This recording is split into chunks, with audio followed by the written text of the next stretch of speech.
I think I have found what I perceive to be the golden key to self-improvement, and it's gonna sound so dumb, so stupid, so simple. You're gonna wonder how I didn't know this beforehand, but I think that there's true value in it, and I want to know what you think about this. But recently in my life, I fell off self-improvement hard. I made a full video about that, but I went from a point in my life where everything was going good, progress was up, money was up, gym was up, most things were up, and then I went into a period of my life where most things were down. Progress was down, gym was down, money is down. I went through a hard phase in my life. And growing up, we hear this saying that life is all about ups and downs. Life's like a roller coaster. There's going to be ups and there's going to be downs. And of course, hearing that, I knew that that's an inevitability, but I never knew why that was the case. And so I remember when I was at one of the lowest points in my life a few years ago, I got onto this self-improvement lifestyle. I started reading, meditating, journaling, going outside, getting sunlight. I started searching for answers, trying to educate myself.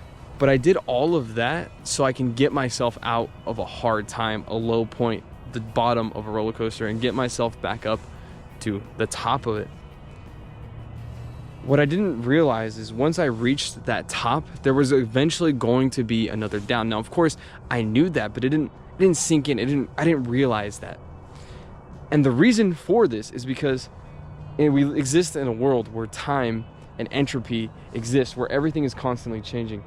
And there's an infinite number of possibilities. So there's going to be guaranteed, 100% guaranteed times in your life where things are going to get rough, where things aren't going to be perfect.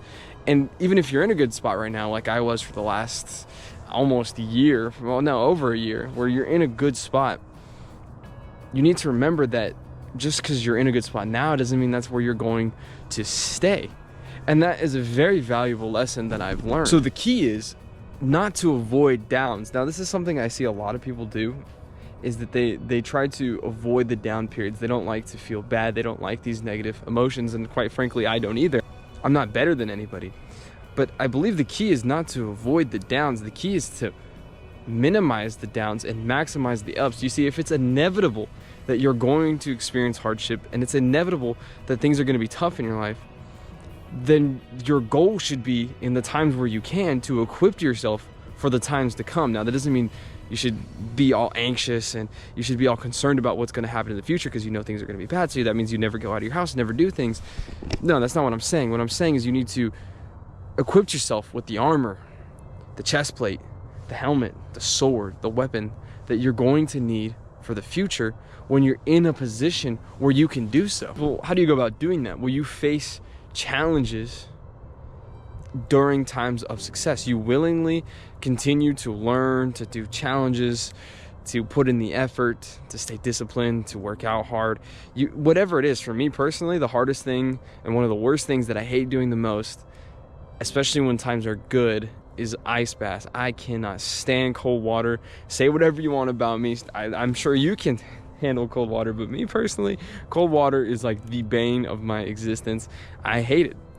So during times of good, even during times of bad, if the option is available, facing that willingly has given me so much strength to move forward in my life, to recover from bad things that have happened to me.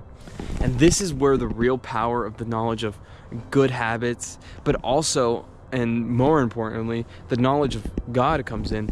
Because when you're in a position of bad, or when you're in a position of good and you've built yourself a good foundation and you get back into that position of bad, it's gonna suck, it's gonna be tough, and I'm not trying to make it sound like life's gonna be easy, but you're gonna have a good foundation that's gonna allow you to quickly bounce back. It's gonna prevent you from falling to your lowest point that you've ever been. You're gonna hit a low, but the foundation you've built is gonna allow you to build back a stronger, better 3-story instead of 2-story house, and then 4, and then 5, and then 6. Of course, that's all dependent on if you act on the knowledge of good, if you act on the knowledge that you've obtained about God. It's all dependent on your actions. But acquiring this knowledge and learning how to use it is the golden key to self-improvement, knowing that you're going to have bad times. And in those bad times, you can learn a lot. It's almost more valuable for your own learning at least in my case, to be in a bad position. I feel like I learn more, get more done, work harder when I'm in a bad position than when I'm in a good position.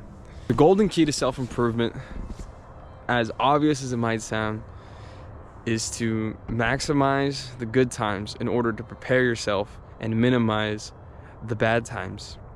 To truly commit yourself to learning and applying these habits and to grow closer to God, I believe all of that will allow you to have a good foundation, which will properly prepare you for when the bad is coming, because no matter what you do, no matter where you go, no matter where you run or hide or what you seek, there will always be good and bad.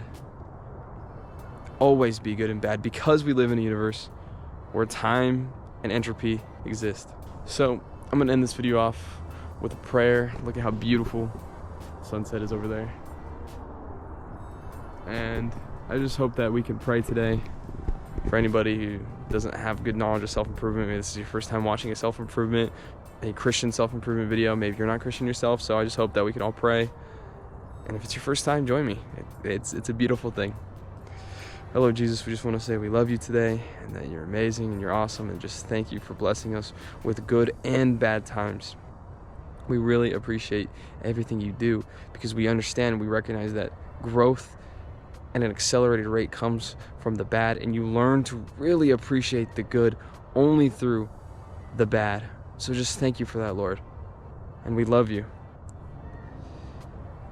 And we say this in your name. Amen.